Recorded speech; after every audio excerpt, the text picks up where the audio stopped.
बिस्मिल्लाहिर्रहमानिर्रहीम, अस्सलाम वालेकुम। आप देख रहे हैं प्रोग्राम न्यूज़ फीड। मैं हूं मुर्तज़ा डार। नाज़रीन, प्रोग्राम में आज बात करेंगे मुल्क की मुआशी सूरत हाल के हवाले से। आज सुबह दिन का आगाज़ डॉलर की उड़ान के साथ हुआ। तकरीबन ₹19.5 के करीब डॉलर आज बढ़ गया और ओपन मार्केट के अंदर तो खैर ये 292-93 का सेल होता रहा आज सारा दिन, और इंटर बैंक के अंदर जो कीमत है वो तकरीबन 285 से बढ़ चुकी है। इस हवाले से आज बातचीत करेंगे, ये जानने की कोशिश करेंगे कि भाई डॉलर को हुआ क्या। डॉलर के हवाले से डार साहब ने तो बहुत बड़े बड़े दावे किए थे, बातें की थी, वो सारा मामला अभी तक कहाँ तक पहुँचा है, यहाँ जहाँ पर आ चुका है ये क्या सूरत हाल है। साथ ही साथ आज शरह सूद के हवाले से भी खबर मौसूल हुई कि पाकिस्तान की बुलंद तरीन सतह पर शरह सूद जा चुकी है। एग्रीगेट अगर किया जाए तो तकरीबन 20% के करीब पहुँच चुकी है। उसमें 3 गुना आज इजाफा कर दिया गया है। इसका क्या और कैसे इतलाक होगा हमारी इंडस्ट्री के ऊपर और उसके लोगों तक ट्रिकल डाउन इफेक्ट क्या होंगे, उस हवाले से भी बातचीत करेंगे। IMF के हवाले से इसहाक डार साहब ने एक मरतबा फिर एक ट्वीट कर दिया और उन्होंने कहा कि हम मुस्बत समत के अंदर बढ़ रहे हैं, IMF के साथ मुआहिदा जल्द हो जाएगा।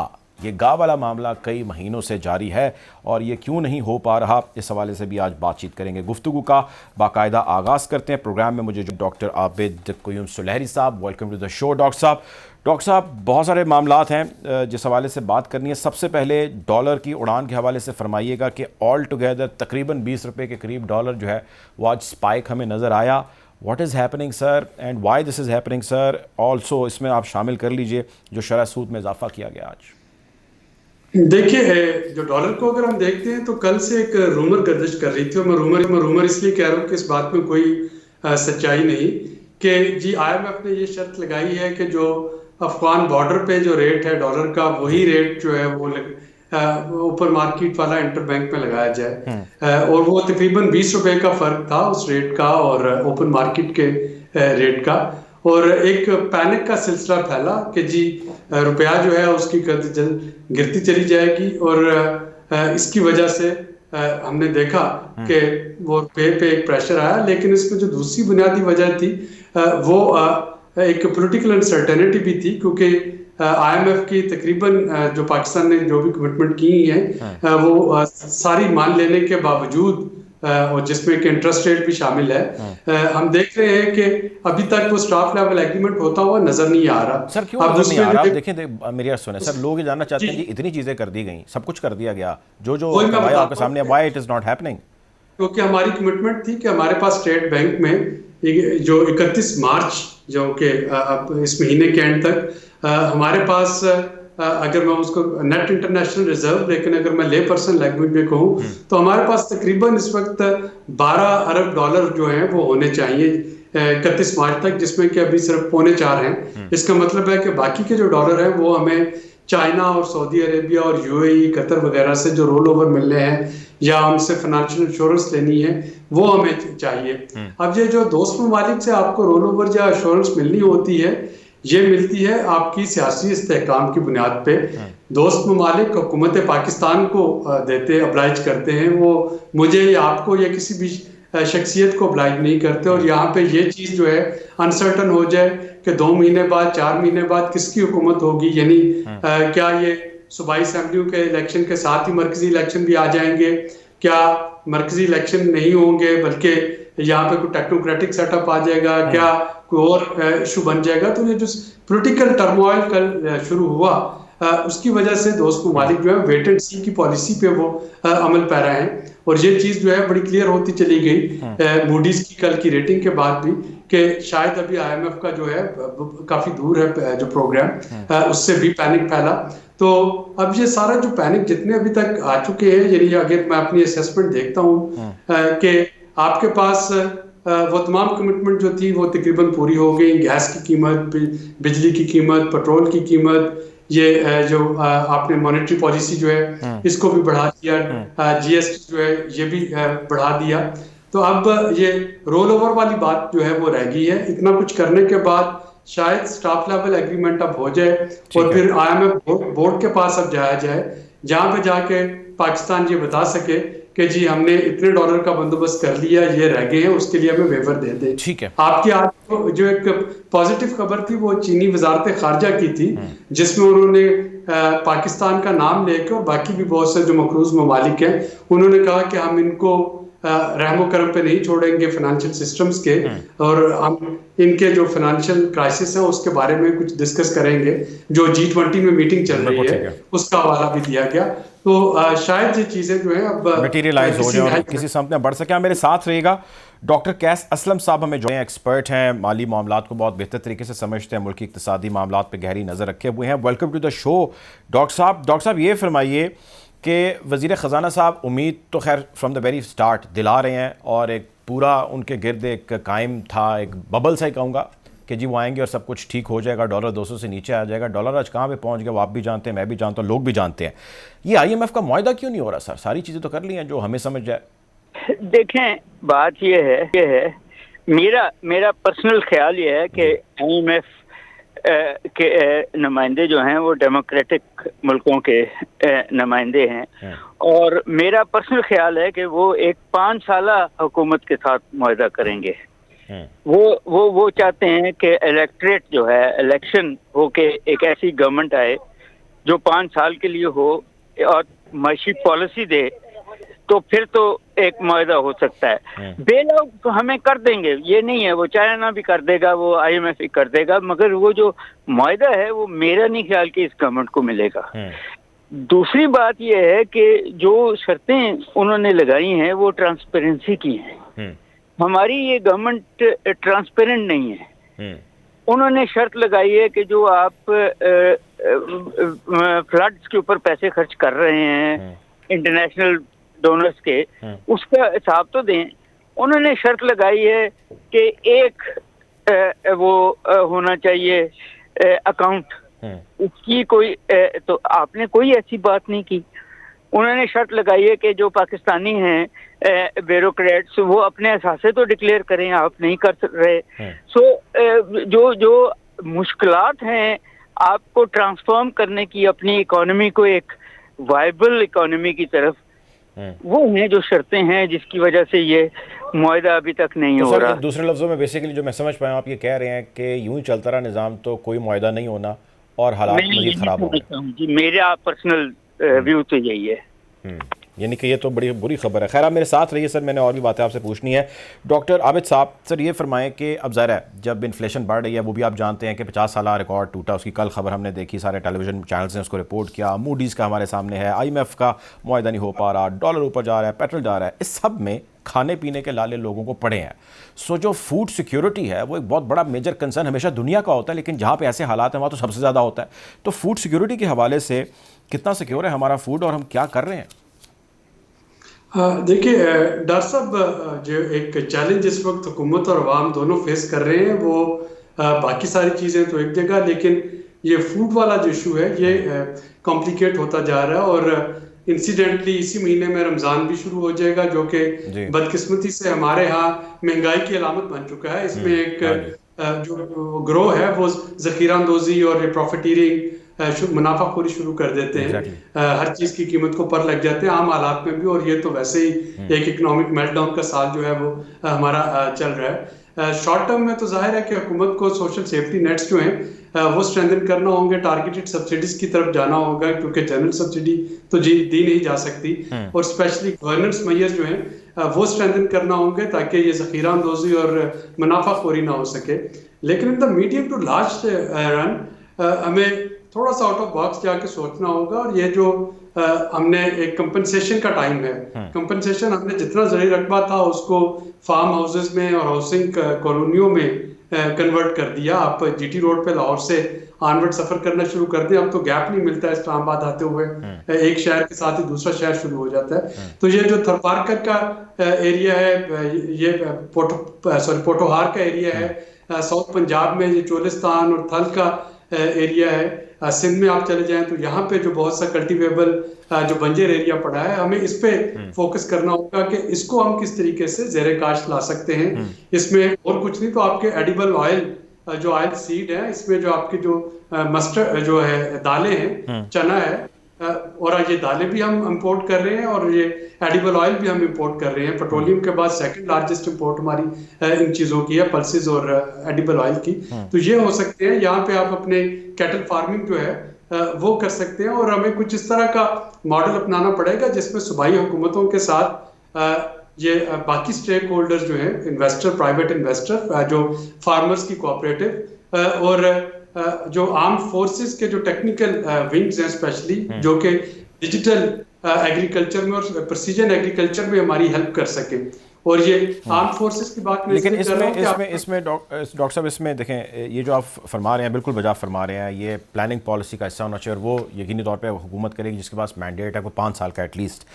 इस वक्त आपने जो सोल्यूशन मुझे समझ आया, जो बताया, वो यही है कि सब्सिडाइज किया जाए फूड को और गवर्नमेंट मेक श्योर करें शॉर्ट टर्म कमी ना हो। ऐसा जनरल सब्सिडी तो आप दे नहीं सकेंगे, ज़्यादा सब्सिडी ज़्यादा दे भी नहीं सकेंगे। और इन्फॉर्मेशन ये भी है कि सब्सिडीज़ के हवाले से IMF कोई ख़ास खुश नहीं है, वो नालायक, वो कहता है जी डॉक्टर साहब, मैं टारगेटेड सब्सिडी की बात कर रहा हूँ कि सिर्फ उन लोगों को जो मुस्तहिक है। हर एक के लिए आप आटे की कीमत या दाल की कीमत या चने की घी की कीमत वो सस्ती नहीं कर सकते।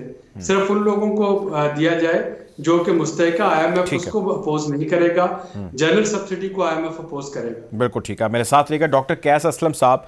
सर, ये फरमाएं कि डॉलर भी आज आप जानते हैं बुलंद तरीन सतह पर पाकिस्तान की तारीख में पहुंच गया, इंटरेस्ट रेट भी बढ़ गया। ये IMF की शर्त तो हमने देखी थी, लेकिन इसका इतलाक जब आप short term, medium term, long term अपनी प्रोडक्शंस के ऊपर, इंडस्ट्रीज़ के ऊपर करेंगे, इंडस्ट्रीज़ के ऊपर करेंगे, तो क्या नताइज आप देख रहे हैं इसके बाद होंगे? जिन्होंने कर्ज़ लिया 1 लाख रुपया, तो उन्हें तो अब 20% इजाफे के साथ 5 साल बाद तकरीबन उतना ही पैसा वापस करना पड़ रहा है। How would things work ahead? देखें, जो असर मुझे नजर आ रहा है इस सारी पॉलिसी का, वो ये है कि पाकिस्तान में पाकिस्तानी इनएफिशिएंट बिहेवियर से, इनएफिशिएंट बिजली से, इनएफिशिएंट जो है लेबर प्रोडक्टिविटी से कारोबार नहीं कर सकते। इस सारी सिचुएशन में या तो पाकिस्तानियों को इंटरनेशनल वर्क हैबिट्स लेने पड़ेंगे, इंटरनेशनल जो है कॉम्पिटिटिव बिहेवियर लेने पड़ेंगे, वरना वो बैंकरप्ट हो जाएंगे। जिसकी वजह से पाकिस्तानी मिडिल लेवल जो बिजनेसेस हैं, इंडस्ट्री है, वो बेच के वो अब डॉलर खरीद रहे हैं और इस मुल्क से बाहर बेच रहे हैं। तो इन अ वे आपकी जो और शायद IMF भी यही चाहता है कि जो गवर्नमेंट की मरातों से चलती थी इंडस्ट्री, वो बंद हो जाए और जो कम्पिटिटिव है, जो इंटरनेशनल नॉर्म्स पे चलेगी, वो शायद चले। आई डोंट नो कि नए लोग आने हैं, मुझे नहीं पता कि इंटरनेशनल इन्वेस्टमेंट होगी, मगर पाकिस्तानी बिजनेसमैन इस तरह सूद पे, इस इन्फ्लेशन रेट पे, इस बिजली के रेट पे, इस पेट्रोल के रेट पे शायद बिजनेस ना करें। ठीक है। और मुल्क में जो वैसे जो फूड का क्राइसिस है, जो एम्प्लॉयमेंट का क्राइसिस है, वो शायद बढ़ेगा, मगर जो गरीब आदमी है वो शायद अब लंगर खाने पे चला जाता है। मगर जो मिडिल क्लास है उसके ऊपर जो टैक्स भी नए हुए हैं और ये महंगाई भी है, वो अब बहुत मुश्किल हो जाएगा उसको सरवाइव करना। डॉक्टर कैसा सर, ये फरमाइएगा कि अभी आपने जिक्र किया कि लोग पैसा बाहर लेकर जा रहे हैं, पाकिस्तान से बहुत सारा डॉलर जा रहा है। थोड़ा सा कानून अगर आपके इल्म में है तो वजह कर सकते हैं कि इस वक्त मौजूदा पॉलिसी क्या है, कानून क्या है पाकिस्तान से बाहर पैसा ले जाने का? कितना एक आम मीडियोकर शख्स अगर वो ले जा सकता है, वो कितना ले जा सकता है और कैसे ले जा सकता है? देखिए, जो कानून है वो तो ये है कि 1 मिलियन एक साल में ले जा सकता है, $10,000 एक फैमिली ले जा सकती है एक वक्त में। कानून तो बड़ा स्टिंजेंट है, मगर इस मुल्क में कानून को मानता कौन है? हुंडी के जरिए जाता है, आपको बताया जाता है कि अफगानिस्तान को स्मगल हो रहा है। वो अफगानिस्तान तो रास्ता है पैसे ले जाने का। यूरोप और ऑस्ट्रेलिया और कनाडा और अमेरिका में ये इन्वेस्ट होते हैं, नेशनैलिटीज मिलती हैं, वो मुल्क देते हैं। तो लीगल तो बहुत सख्त है कानून, मगर जो लोग कानून से बालातर हैं वो तो वही ये सारी क्राइसिस को बनाए बैठे हैं। वही जो है काला धन जो है वही डॉलर खरीद रहा है, क्योंकि इन्वेस्टमेंट के और तो रास्ते बंद हो चुके हैं इसमें। ठीक है, ठीक है। अब मेरे साथ रहे डॉक्टर आबिद साहब। सर, ये फरमाइएगा कि टैक्स के हवाले से आपसे पहले भी बड़ी तफसील में बात हुई। IMF की शराइत में क्या ये शर्त भी है कि जो टैक्स नेट है उसको बढ़ाया जाए और जो इंडस्ट्रियलिस्ट है, बड़ा बिजनेसमैन है, बड़े मगरमच्छ हैं, वो टैक्स मज़ीद दें? अगर तो ऐसा है तो हम ऐसा अभी तक तो कुछ कर नहीं पाए, आपके ख्याल से क्या वजह उसकी, क्यों नहीं कर पाए? जी डॉक्टर साहब, पहले मैं थोड़ा सा इस पर भी बात कर लूँ, जो डॉलर्स बाहर लेके जाना। जी प्लीज़। ये हमारे पास कई सालों से 3 हमने स्कैनर मंगवाए जापान से, जायका के साथ ताउन से, कि हम एयरपोर्ट्स पे वो स्कैनर नस्ब कर देंगे जो कि आपकी जो करेंसी है उसको डिटेक्ट कर सकते हैं। वो स्कैनर आज तक इंस्टॉल नहीं हो सके और वो कई सालों से कराची में पड़े हैं। अब ये क्यों इंस्टॉल नहीं हो सके, अगर आप इसको जानना चाहें तो जाहिर है कि उसके पीछे वही मगरमच्छ आपको नजर आएंगे जिनका आप जिक्र करेंगे। देखिए IMF जो है, IMF डायरेक्टली आपको ये नहीं कहती कि फलां पे टैक्स लगाओ, फलां पे टैक्स ना लगाओ। IMF आपसे ये कहती है कि आप अपनी आमदनी और अपने अखराजात के दरमियान जो अदम तवाज़न है उसको कम करें, या अपने खर्चे कम कर दें या आप अपनी आमदनी बढ़ा दें। अब हुकूमतें जो हैं वो आमदनी बढ़ाने के लिए वो इनडायरेक्ट टैक्सेस का सहारा लेती हैं, जैसे कि GST हमने देखा इस दफा भी हुकूमत ने बढ़ा दिया कि जी हमें इतने अरब रुपए उससे मजीद आ जाएंगे। अब वो GST देने में भी मुझे कोई आर नहीं है, अगर वो GST हुकूमत के खजाने में जा रही हो। आप इस वक्त पाकिस्तान में किसी भी अच्छे रेस्टोरेंट पे खाना खा लें, इंक्लूडिंग 5 स्टार होटल्स, वो आपको जो बिल देंगे उस पे GST की अमाउंट कटी होगी, उस पे POS लिखा होगा 1 रुपया रसीद का।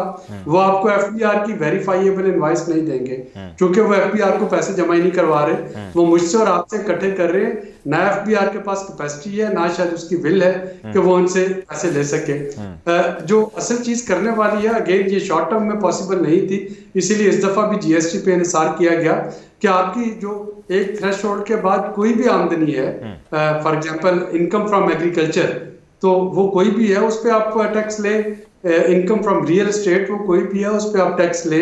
आपके जो प्रॉपर्टी टैक्स हैं, आप कनालों के घर में रहते हैं, आप उसका प्रॉपर्टी टैक्स चेक करें, उस पर आप जरूर टैक्स लें। तो चूंकि पाकिस्तान में हम अपनी जो जियो पोलिटिकल पोजीशन थी, हमारी ज्योग्राफिकल लोकेशन, उसकी वजह से हमें डॉलर की कभी शॉर्टेज नहीं हुई।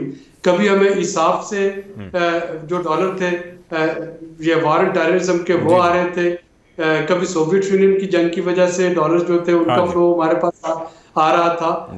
अब ये बड़ी देर के बाद ऐसा हुआ कि हम इससे खित्ते में उस तरीके से अपनी लोकेशन जो है उसका हमें एडवांटेज नहीं हो रहा, और डॉलर की एक शॉर्टेज जो है वो आपको फील हो रही है। अब ये हम पे है कि हम इसको अपना जो मोमेंट है वो एक रेवोल्यूशनरी मोमेंट बनाएं कि इसमें हम एक जो अब टेक ऑफ करें इक्तिसादी तौर पे, या खुदा न खास्ता हम इस सारे क्राइसिस में मजीद सप्रेस हो जाएं।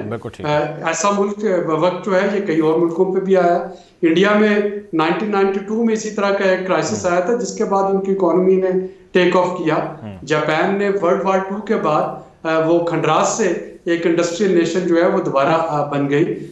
तो चाइना जो है, चाइना का जो मैं आपको बता रहा था कि उन्होंने उनकी पीपल लिबरेशन आर्मी ने एक कहरज़दा मुल्क को 1.4 बिलियन पॉपुलेशन के लिए उन्होंने खाने पीने का इंतजाम कर दिया। सहरा को उन्होंने गुलजार बना दिया, एग्रीकल्चरल लैंड बना दिया। हाँ, तो ये उसी तरह का मोमेंट है कि या तो अब हम अपने पुराने तौर तरीके जो हैं, जो एलीट क्लास है उसको प्रोटेक्ट किए रखें, या फिर हम इसको चैलेंज के तौर पे कबूल करें और उसमें एक मजबूत रेजिलिएंट कौम बन के उभरें। बिल्कुल ठीक है, बहुत शुक्रिया जी डॉक्टर आबिद क़य्यूम सुलैरी साहब ने प्रोग्राम निकाला। सर आपका बहुत बहुत शुक्रिया।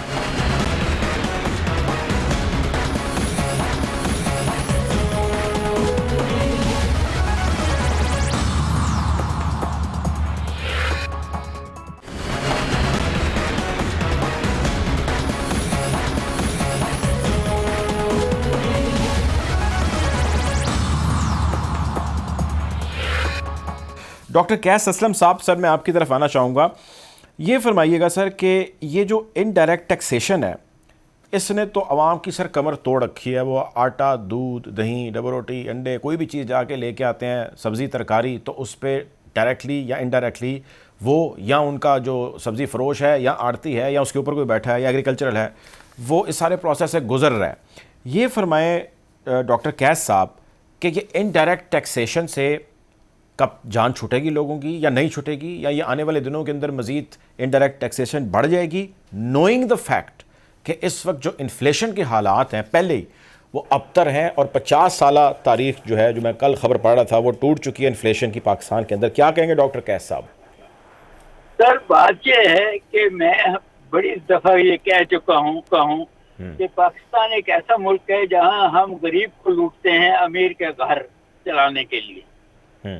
तो और वो इनडायरेक्ट टैक्सेस ही हैं सर। 7 आपकी हुकूमतें हैं, फेडरल हुकूमत के 85 मिनिस्टर्स हैं, उनके पर्क्स हैं, उनके सेक्रेटरीज हैं, उनके मुफ्त कारें हैं, उनके जो वो सिक्योरिटी एहलकार हैं, उनके कुक्स हैं, उनके हैं, ये सब गरीब आदमी के टैक्स से चलना है ना। जब तक हम इसको उल्टा नहीं करेंगे कि अवाम दोस्त हुकूमत आए और जो डेवलपमेंट करे, जो इंफ्रास्ट्रक्चर चलाए, जो इकोनॉमी को चलाए, जो एम्प्लॉयमेंट दे, तो फिर तो आपको डायरेक्ट टैक्सेस। IMF और वर्ल्ड बैंक ने एक सेंटेंस दिया हुआ है जो आपको समझ आनी चाहिए, वो ये है कि आप रेंट सीकिंग इकोनॉमी से निकल कर, जिसका मतलब है रिश्वतें लेना, प्रॉफिट मेकिंग इकोनॉमी जब तक नहीं बनेंगे आप तरक्की नहीं करेंगे।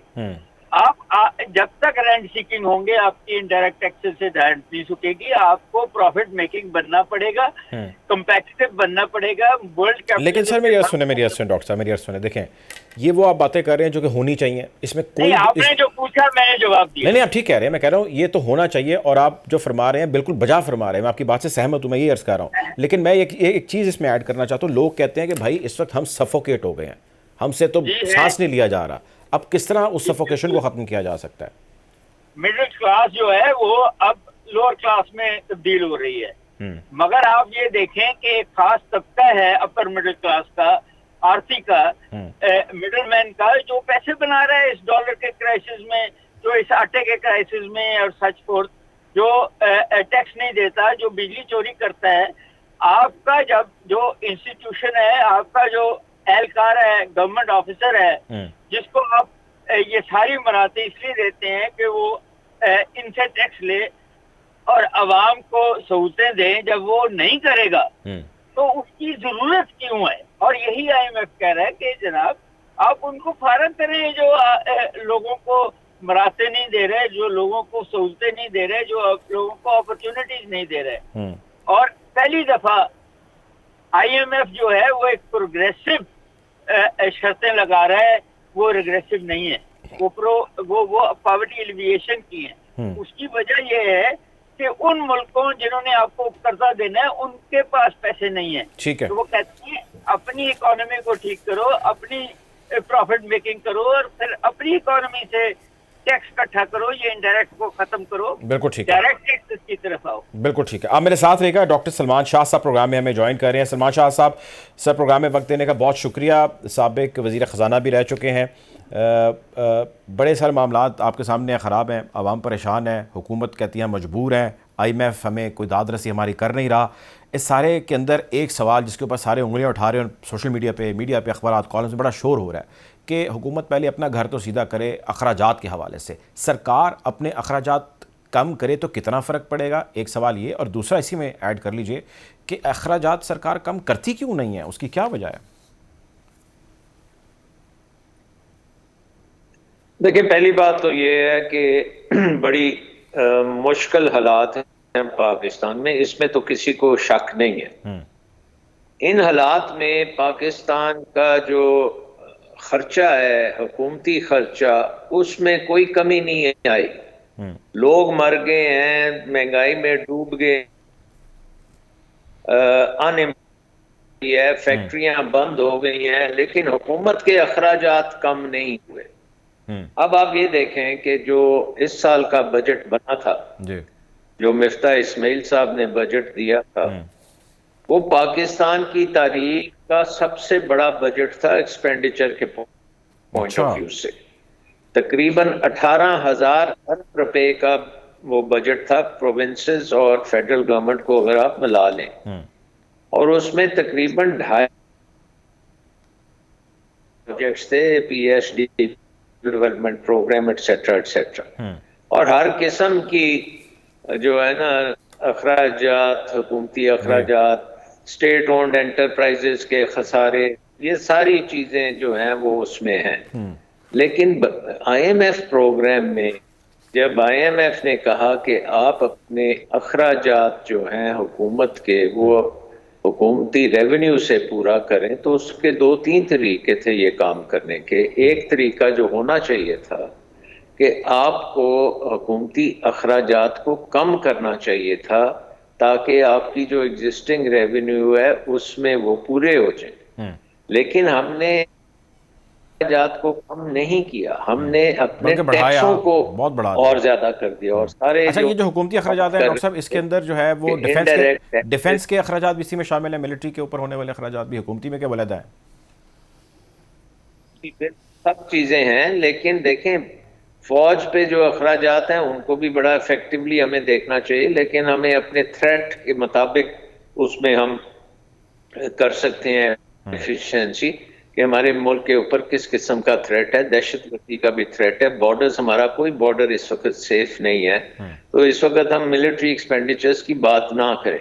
हमें दूसरे जो एक्सपेंडिचर्स हैं, हमारे पब्लिक जो सिविल अदारे हैं, वो तकरीबन 35 लाख लोग वहाँ काम करते हैं। फौज तो 6 लाख की फौज है ना, तो 35 लाख के करीब लोग हैं जो हुकूमत के पेरोल पे हैं, और काम वो पता नहीं क्या करते हैं। जब 18वीं अमेंडमेंट के बाद बहुत सी चीजें जो सूबों को जानी थी वो सूबों में भी चली गई, और ऊपर जो पुराने थे वो भी बैठे रहे। सो जो आपने ट्रांसफर कर अखराजात सूबों को, और फेडरल गवर्नमेंट ने अपना अखराजात कम करने थे, वो भी हमने नहीं किए। एंड ओवरऑल हमने कोई प्राइवेटाइजेशन की कि ये खसारे सफेद हाथी जो क्रिएट कर रहे हैं इनको खत्म करें, या फिर जो हमने हर किस्म की सब्सिडी दी हुई है, अमीर लोगों को भी दी हुई है, गरीबों को तो देनी चाहिए।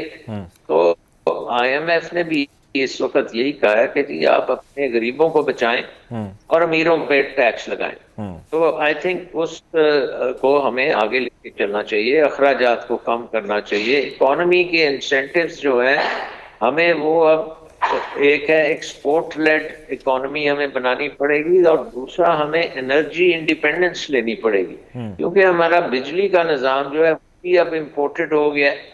एनर्जी तकरीबन सारी हम इंपोर्ट करते हैं, सो ट्रांसपोर्ट भी इंपोर्टेड है, और बिजली घर में जो जलती है वो भी इंपोर्टेड है, और एक्सपोर्ट्स आप हम करते नहीं हैं। तो हमें कैसे ये काम चलेगा? तो हमें एक तो है कि बिजली के निज़ाम को ऐसा बनाना है कि वो डोमेस्टिक सोर्सेज पे चले। उसका सिंपल मतलब है कि वो हाइड्रो होना चाहिए, हर कोल होना चाहिए, और रिन्यूएबल्स होने चाहिए, जिसमें सोलर की बहुत बड़ी हो सके। अनफॉर्चुनेटली ये काम करने में हमने बहुत देर की सर। अब तो हम बहुत सारे कामों में हम बहुत देर कर चुके हैं। मेरा सवाल आपसे ये, आपने माशाल्लाह हुकूमतों का हिस्सा भी रहे हैं, आप जाती भी देखी, आती भी देखी है, पॉलिसीज आपने हाथों से आपने बनाई हुई हैं।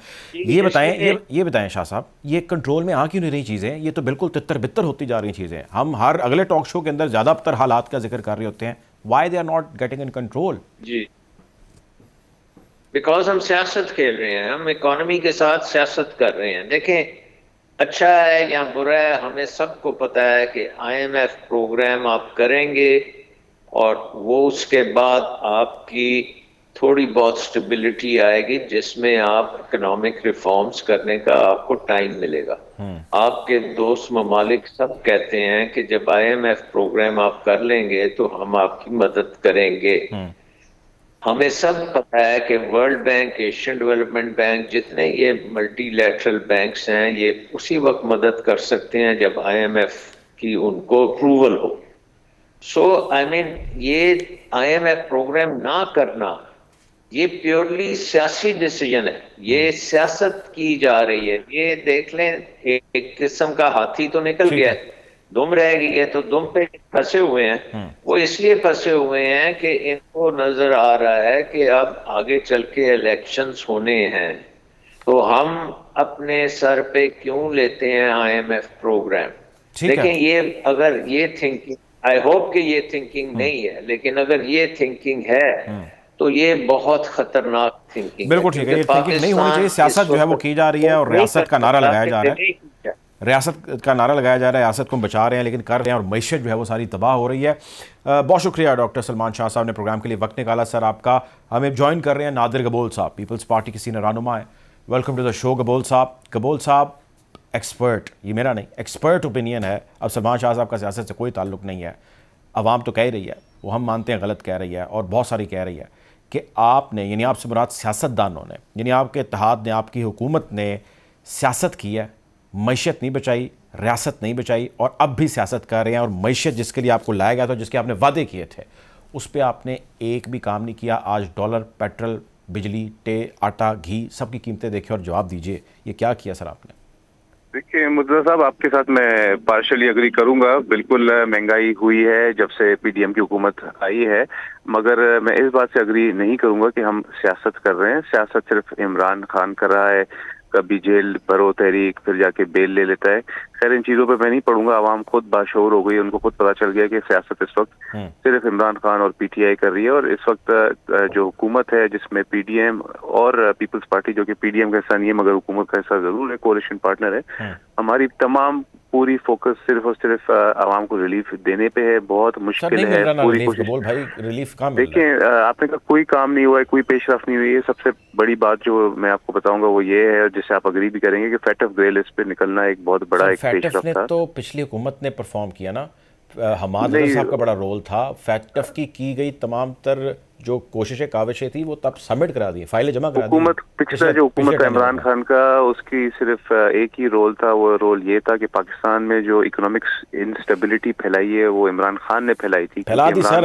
आप आए तो आपको पता था कि उसने फैलाई है, लेकिन आपने वादा किया कि हम निकालेंगे मुश्किल से। मगर हम इमरान खान की तरह हम ब्लेम सिर्फ पिछले वाले पे नहीं करेंगे। हम बिल्कुल मानते हैं कि हमारे लिए भी बहुत मुश्किलात का सामना है। और सर आपकी बातों को कोई नहीं कबूल कर रहा, honestly no one is buying this arguments.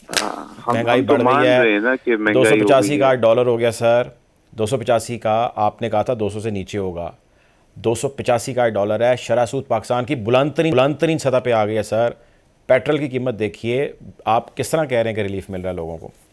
मैं नहीं कह रहा हूँ कि रिलीफ मिल रहा है, मैं कह रहा हूँ कि हमारी पूरी कोशिश, पूरा जो हमारा फोकस है वो इसी एस्पेक्ट पे है, क्योंकि हमने इलेक्शन में जाना है। हम सेलेक्ट होके नहीं आना चाहते हैं जिस तरह पिछली हुकूमत आई थी, हम आवाम के वोट से आना चाहते हैं। और हमें पता है, इस चीज़ का एहसास है कि जब आवाम के ऊपर एक माशी बम फटा हुआ है, आवाम माशी मुश्किलात का शिकार है, आवाम महंगाई का शिकार है, तो हमें मैं समझ आपकी बात, इंतहाई माजरत चाहूँगा, वक्त की कमी का सामना। नादिर गबोल साहब, प्रोग्राम के लिए आपने वक्त निकाला। डॉक्टर कैस असलम साहब, आपका भी सर बहुत शुक्रिया। नाजरीन, हालात हाज़िरा से आपको यूँ ही आगाह रखें, अपना ख्याल रखिए, अल्लाह हाफ़िज़।